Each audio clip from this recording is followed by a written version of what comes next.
So, good morning, everybody, and welcome to another one of our webinars. I'm Marissa Da Costa, and I'm from Demerara Realty, and I'm really happy to have you join me today. Today, our webinar on safe proofing your home is as a result of so many new parents and first time home buyers always having this top of mind and often coming to us for advice. So from safety latches to wall anchors, there's so many options when it comes to safe proofing your home. So let's get started. So what is safe proofing? And there are many reasons to safe proof your home, from protecting babies and toddlers and to even your new pets. Even if you feel confident that your environment is pretty safe, chances are you've missed something. In fact, in a study done in the US from the University of Alabama, when first time mothers of kids between 12 to 36 months were taken through a model home and asked to point out potential hazards, they only identified less than half of them. So my hope is that by the end of this session, you'll be able to find all of the potential dangers around your home and be able to address them properly. So first, let's go room by room to identify the threats. And if we took a look at your child's room, when it comes to safe proofing your child's room, this is always the best and first place to start. Start by installing a plush carpet to prevent injury from those unavoidable falls. And avoid cribs with decorative cutouts or corner posts, and make sure that the crib has a firm mattress and keep out pillows, fluffy comforters, and even soft stuffed animals to avoid suffocation. If the crib has bumper pads, make sure to remove them when the child gets old enough to stand, since they can be used as a step up to get out of the crib. And we all know what great little escape artists they are. Changing tables should have three raised sides and a restraining strap to protect against falls. And make sure the playpens and cribs have narrow slats that don't have enough space for your child's head to get wedged between them. If we take a look at bathrooms have many hidden hazards. And remember to supervise young children in the bathroom at all times. Make sure to unplug all electric appliances such as hair dryers when not in use and store them out of reach. And to prevent slips and falls, place non-skid mats or rugs in the bathtub and on the floor. This is really important. My daughter actually had a really hard fall from this. So look for child-proof locks for the toilet and cabinets, and make sure to store medications out of reach and in containers with child-resistant caps. Another hazard is if you've got water heating systems to consider. So that usually means bath time. So test the water temperature with a water thermometer at bath time, or set your water heater externally to 120 degrees to avoid scalding burns when little ones are extra helpful by turning on the faucets by themselves. If we take a look at kitchens, and just like the bathroom, you'll want to install childproof locks for lower cabinets and drawers. Make sure nothing sharp is reachable and keep small appliances far back on the counter and unplugged when not in use with cords secured. Place forks and knives in the dish racks or dishwasher with the handles up and the points down. Very important. Keep chairs and step stools away from the counters and stove to avoid the temptation to climb. And when cooking, use the back burners and keep pot handles turned inwards. Also use knob covers or stove shields. These are little plastic knobs that plug in tightly over your dial on the stove. So it helps to keep little hands from accidentally turning on ovens or the gas or even the burner if you've got an electric stove. Make sure to place refrigerator magnets out of reach, especially ones that are small enough to fit into your child's mouth and cause choking. Avoid using tablecloths, which may be tempting for a child to pull on, and they might end up bringing hot plates of food onto themselves.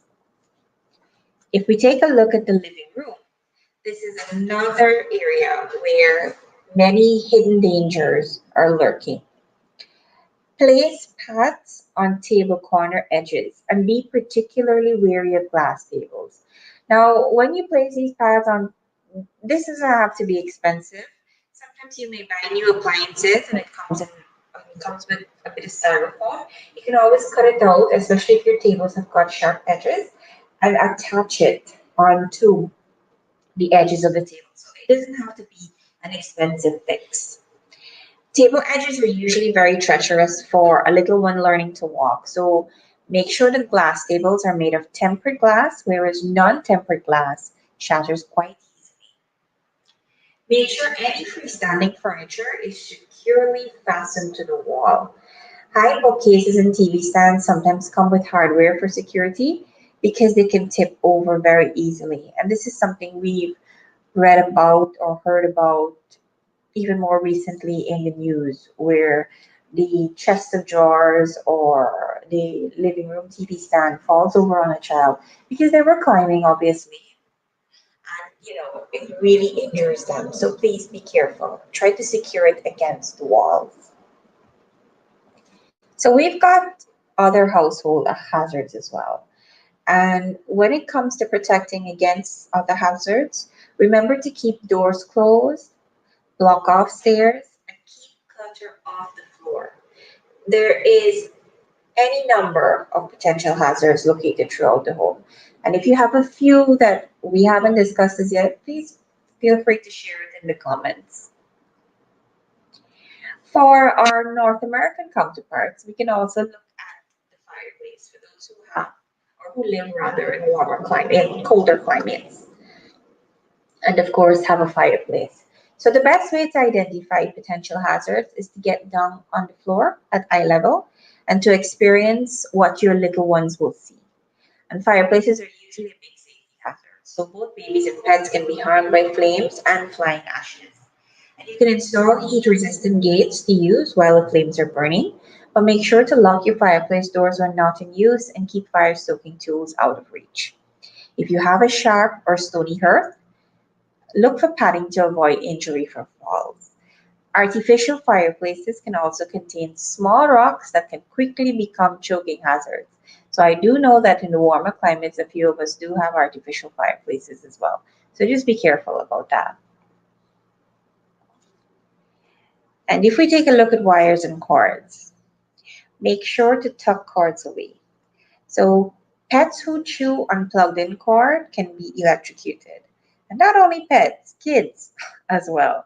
Toddlers may use cords to try to climb on the furniture, causing heavy equipment to fall on them.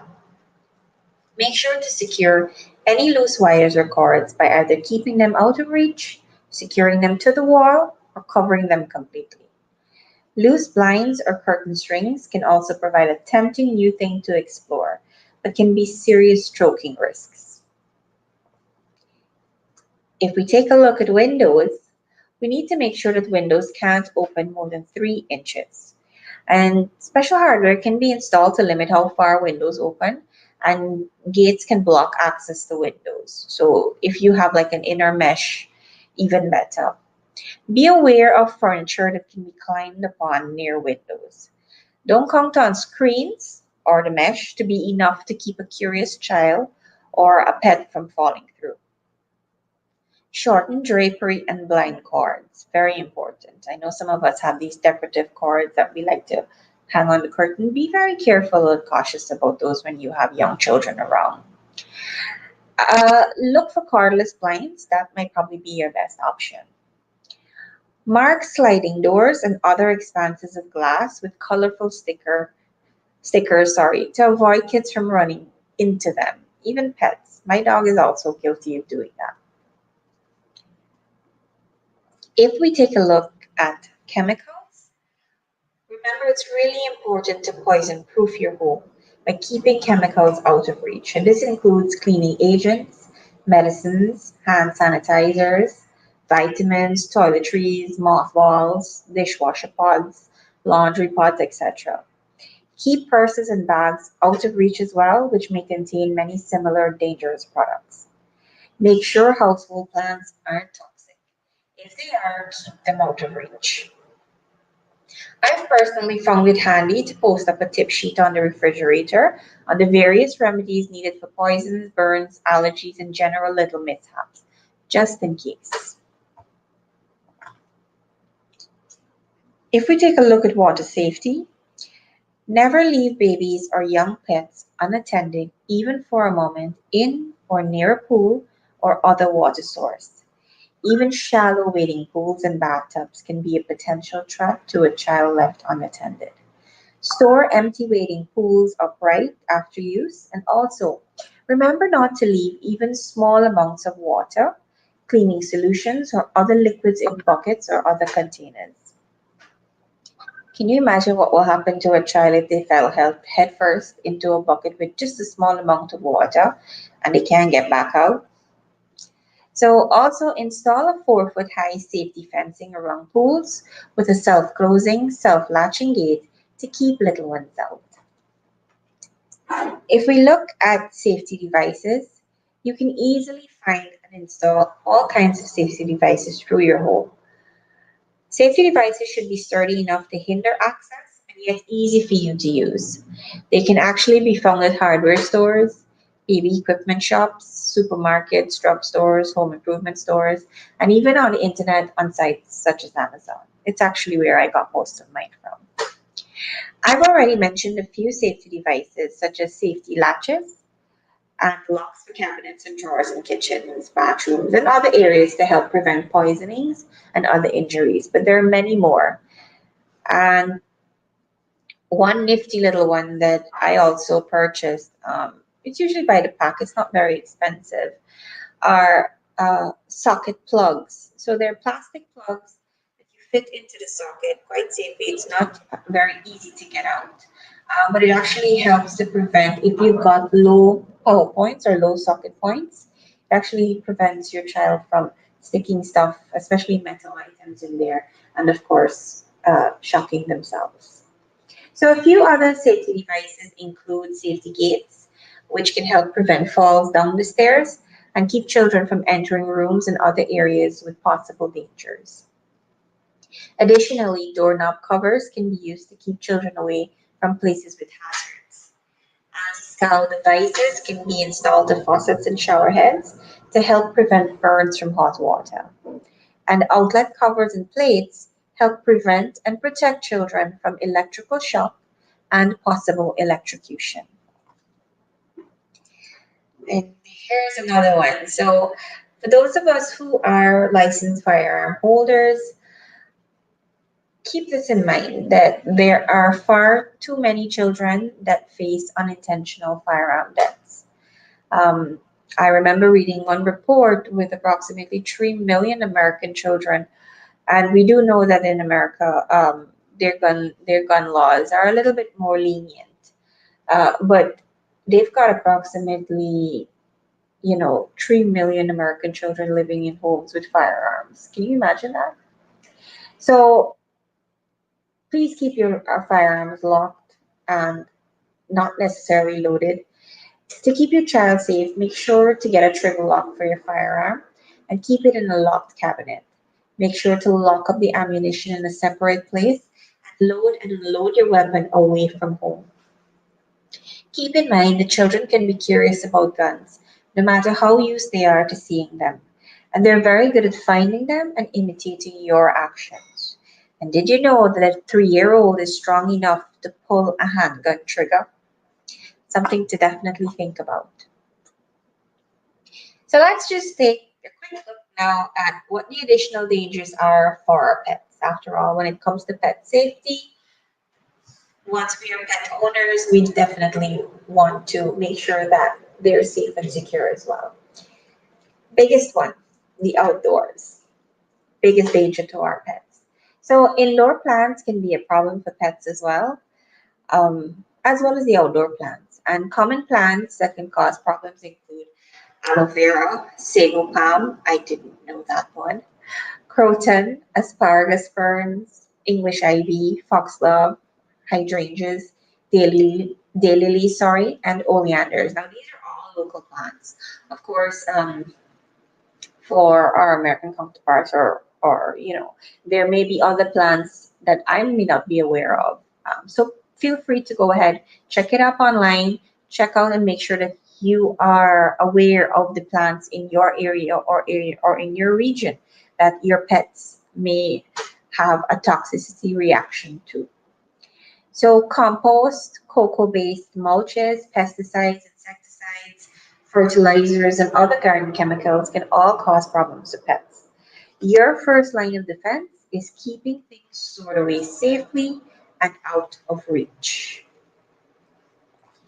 Another area that might cause some concern for pets are garages and basements. So these can easily be overlooked when it comes to safe proofing. These areas are often storage sites for things that can be a problem. And if your pets get into them, some examples of these will, well, things that you may store in there that will, of course, be an issue are things like pesticides, we store gasoline, we store solvents, antifreeze, coolants, and oils for vehicles. So avoid problems by keeping toxic items high up or in a closed cabinet. And the same goes for small things like loose screws, nuts, and bolts. Once your pet swallows that, that's a lot of trouble getting them back out. And if we look at dog proofing our living room, we can simply make sure to securely shut our front door properly each time we enter or exit. That is, if we have the dogs in the home, and even if we have the dogs out of the home, there may be items in the home on the floor that could pose a hazard for your animal. Install a doggy gate to create a barrier between the areas of your house and the areas that your dog should not be in. Put all candles away, all potpourri, and all low-lying decors that your dog could potentially ingest. Bundle electrical cords, pick them up off the floor so that your pet cannot reach them, and make sure to collect and put away children's toys and other clutter. Items found lying around can be very tempting for young pups, but not safe for them to chew on. And if we take a look at bedrooms, if you are concerned about your pet entering a room containing something harmful, the best thing to do is to keep them out with the door closed. If this is not an option for you, you can always store decorations out of sight, avoid keeping any snacks in your bedroom, keep no windows securely closed, empty trash cans regularly or remove them from the room entirely. Keep your wardrobe and shoes safely locked away in your closet, and keep electrical cords out of reach. And if we take a quick look at the bathroom, these can contain many curious items for your pet to explore. And like the bedroom, the best way to dog proof your bathroom is to keep the door closed. So tips for safe proofing when the door must remain open is, of course, again, keep the toilet lid down to discourage pets from drinking directly out of the bowl. Take all cosmetics, creams, toothpastes, medications, put them in a cabinet that's high enough that your pet can't reach. Make sure shampoos and other soaps that are in the shower are put on a tall rack, again, out of reach. Store all electrical appliances in the cabinets and keep the cords off the ground. If your window is low enough that your dog is going to reach out when standing on his hind legs, make sure to keep it closed. All precautionary measures. And if we take a look at the kitchen, pets learn quickly that in the kitchen where all the goodies are kept is usually the best place for them to be around. So pet-proof a kitchen by removing all cleaning products and food items kept in lower cabinets. And it's a good idea to keep a list of people foods, like certain types of peanut butter can actually be toxic, chocolate. So keep a list of people foods that are toxic on your refrigerator until you memorize them. And it can be tough to resist those cute faces, but safety must come first when feeding your pets any people food. Common offenders are usually sugary and salty snacks. And don't forget to keep trash tightly sealed too. So this pretty much brings us to the end of our session today. I hope you all enjoyed taking the time to learn a little bit more about safe-proofing your homes, whether for your four-legged or your two-legged little ones. If you have any questions or tips, please feel free to contact me via email at info@demarrealty.com or mdacosta@properties.gy. And I want to say a big thank you for hanging out with me today, and I look forward to connecting with you again soon. Have a great day, everyone.